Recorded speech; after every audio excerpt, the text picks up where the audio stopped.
The Velos floatplane was the logical next step after the T-2 Dart. Since this was the company's third torpedo bomber design, it naturally got the designation T-3. Major Frederick Arnold Bumpus designed the aircraft in 1925. He tailored it to the specific needs of the Greek Navy. They were looking for a versatile coastal defense aircraft. It needed to work just as well as a torpedo bomber, a reconnaissance plane, or even a trainer for new pilots. At the heart of this aircraft was the reliable 450 horsepower Napier Lion 5 engine. Bumpus was no newcomer to torpedo bomber design. Years earlier, as Blackburn's chief designer, he had already created the T-1 Swift, a private venture torpedo bomber built in the hope of attracting Air Ministry interest after the First World War. Naval trials went so well that the Admiralty adopted a shortened span version of the design as its standard fleet air-armed torpedo aircraft, and that aircraft became the T-2 Dart. Robert Blackburn himself had founded the company in the years before the war, building his very first aircraft in Leeds before establishing the purpose-built factory at Brough on the banks of the Humber in 1916. By the time the Velos came along, Blackburn's Yorkshire Works had already spent the better part of a decade specializing almost exclusively in naval aircraft for the Fleet Air Arm. Even though the Velos was built from the ground up as a floatplane, you could actually convert it to a standard wheeled landing gear pretty quickly if you needed to. This was one of the major differences between the new T-3 and the older T-2. The T-2 was originally designed as a carrier-based airplane. It could just be fitted with floats as an afterthought. Structurally, the new aircraft was very similar to its predecessor, but it had one key upgrade. It was also designed for night flying. Because of this, they had to equip the aircraft with a lot of specialized gear. For instance, they added special mounts to the center section of the upper wing. They also wired in an electrical intercom system between the pilot and the gunner.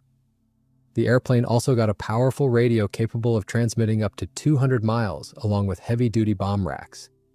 Night flying was still a novelty for naval aviation in the mid-1920s.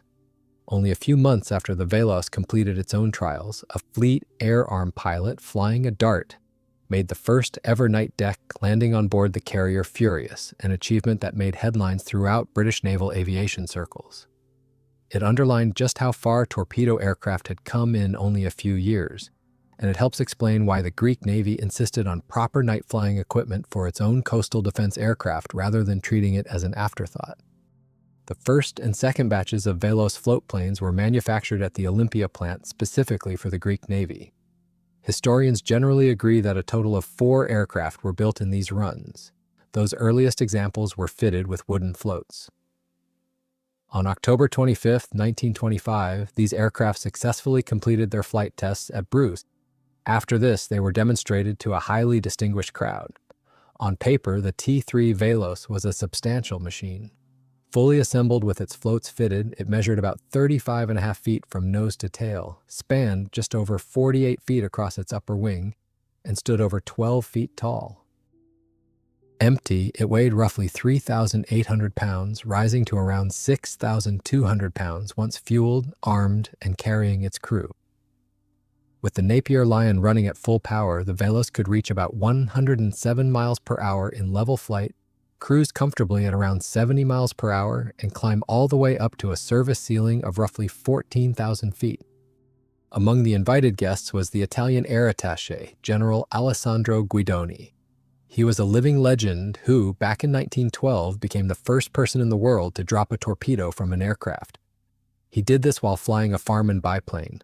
Also in attendance was Air Vice Marshal Sir Vial Vivian and the American military attaché Major Davidson.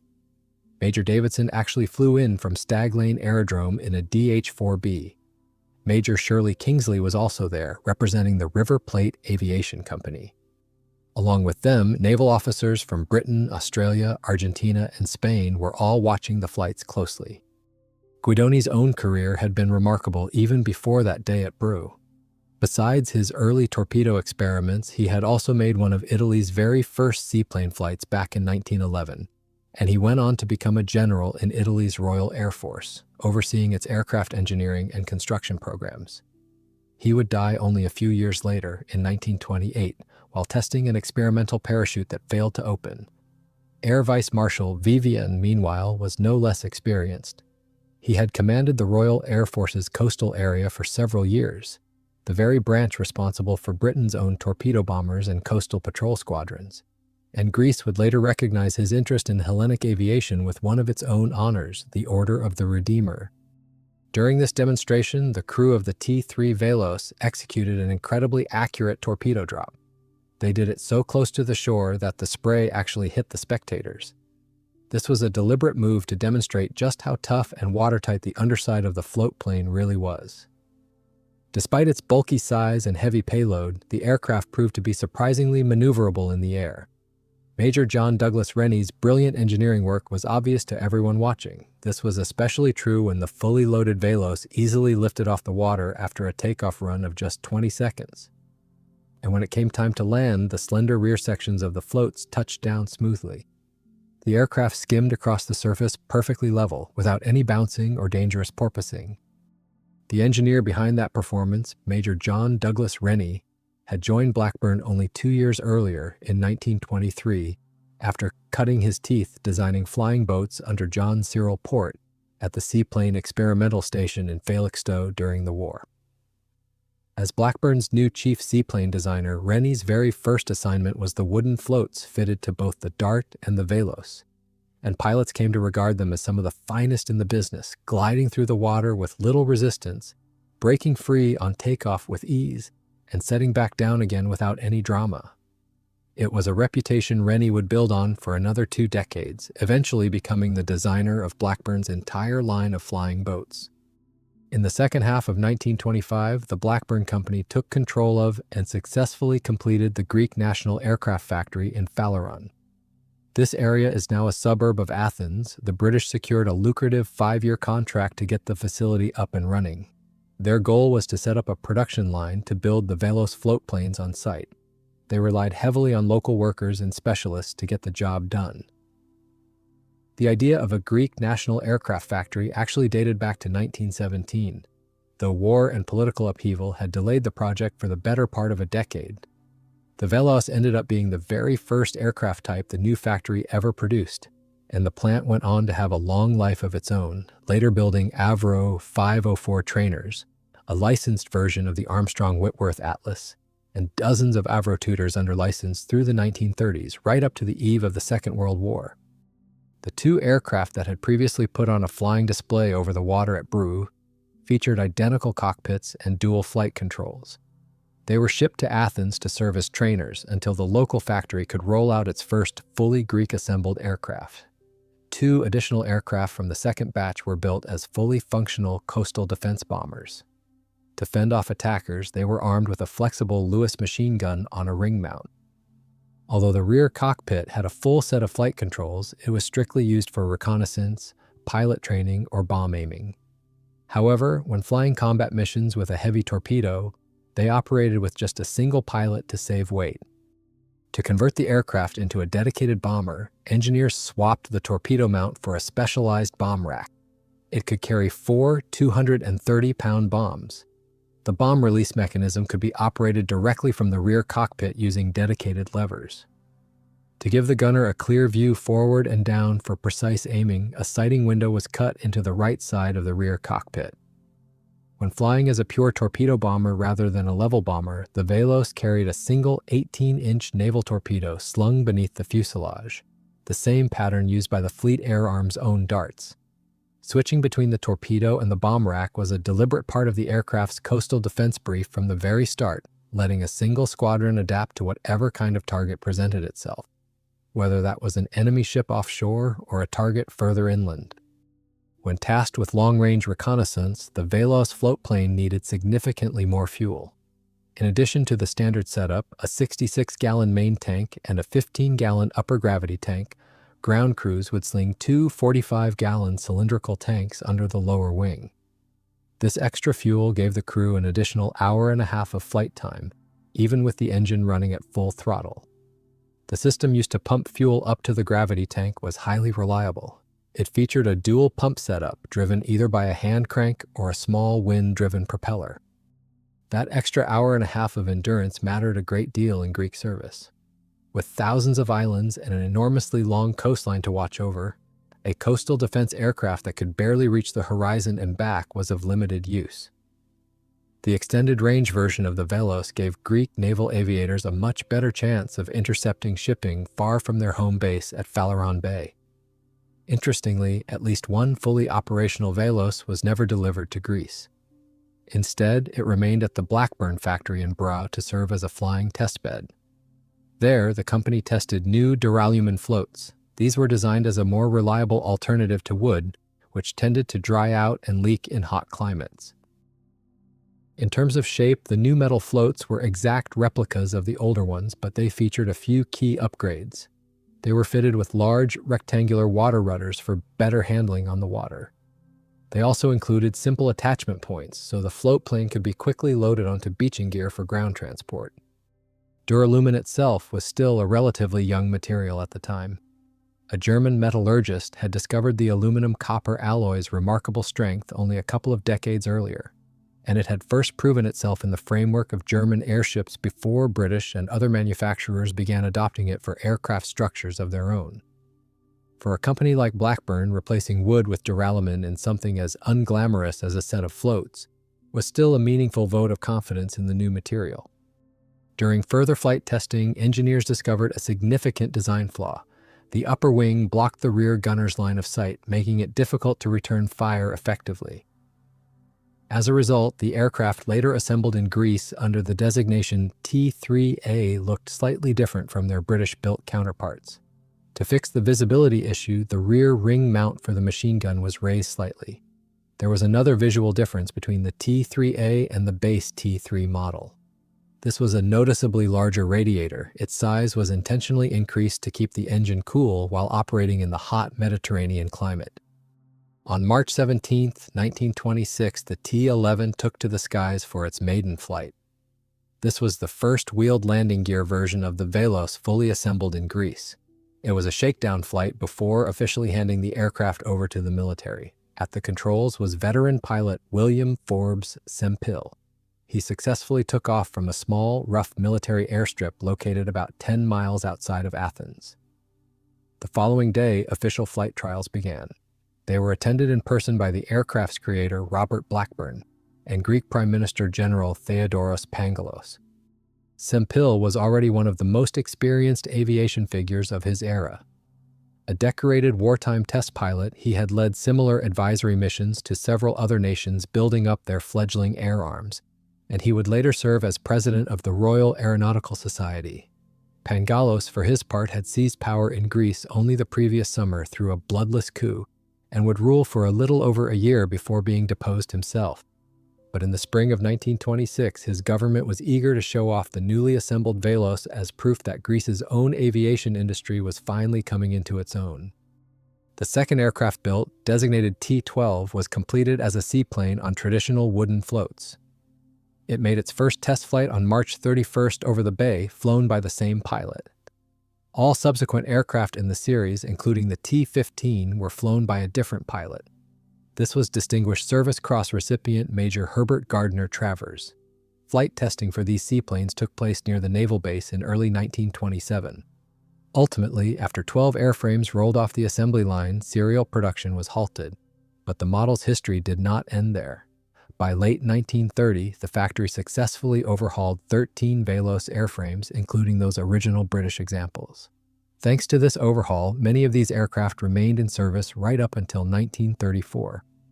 Travers, nicknamed Tiny by his fellow pilots, had already earned his Distinguished Service Cross as a fighter pilot during the First World War, credited with 5 aerial victories before the war even ended. His later career carried him through civil aviation work between the wars, and decades later, well into his 40s, he would return to uniform for the Second World War as well.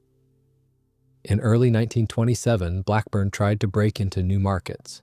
Company test pilot Henry Vernon Worrell set off on an extensive promotional tour across South America. He was flying a specially modified Velos demonstrator. This aircraft featured all the latest tech. It included a fully equipped rear gunner station, a long-range fuel system with auxiliary tanks, and a complete set of torpedo dropping gear. On top of that, the aircraft was fitted with highly streamlined metal floats featuring small water rudders. These were custom designed by Major Rennie.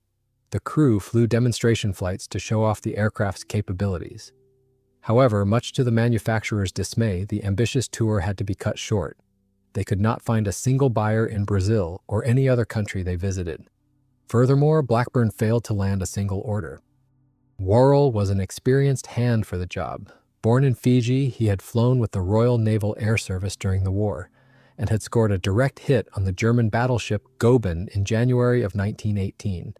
Remarkably enough, on his very first ever night flight, after the disappointing South American tour, Worrell's flying career carried on regardless. Later that same year, he served as co-pilot to the celebrated aviator Alan Cobham on a 20,000-mile survey flight around Africa in a short Singapore flying boat. In 1928, they decided to completely revamp this specific Velos. They converted it into a dual-control seaplane trainer for pilot instruction. The aircraft made history as the very first civilian plane equipped with Handley Page automatic leading-edge slats. These were highly innovative at the time. Later on, this seaplane became the first of 6 aircraft heavily utilized and leased by the Royal Air Force Reserve Flying School based at Bruges. The following year, in 1929, 4 more identical aircraft joined the fleet. The automatic slat itself had only recently been perfected. Frederick Handley Page had patented the concept in Britain, while a German engineer named Gustav Lachmann had arrived at much the same idea independently. After a stall and crash convinced him that a slotted wing could delay the loss of lift at low speed. The two men eventually joined forces rather than fight over the patent, and by the time Blackburn fitted slats to its Velos demonstrator, the device was already transforming how safely light aircraft could fly at low speed. The reserve school flying the newly slatted Velos was itself run by North Sea Aerial and General Transport Company, a Blackburn subsidiary based right there at Bruges, giving the Velos trainers a second working life well into the following decade. When the British military wrapped up its reserve training program, the floats were no longer needed. The aircraft were converted to land planes by installing standard wheeled landing gear. In 1930, a 6th aircraft joined this small training fleet. Its history was rather unique. It was originally built as a seaplane for a Greek contract, but the deal fell through. As a result, it remained in Britain and was used purely for testing metal floats. Powered by an older Napier Lion 2B engine, the aircraft only received its certificate of airworthiness 3 years after rolling off the assembly line. By late 1932, the era of the Velos trainers came to an end. Almost all of them were written off and sold for scrap. Right up until the outbreak of World War II, their rusting airframes could still be found in Yorkshire scrapyards. The Napier Lion itself came in a few different variants across the Velos production run. Early aircraft used the Lion 2B, the same mark that had powered the original Dart, while later Velos aircraft were fitted with the newer Lion 5, a refined evolution of the same 450 horsepower design.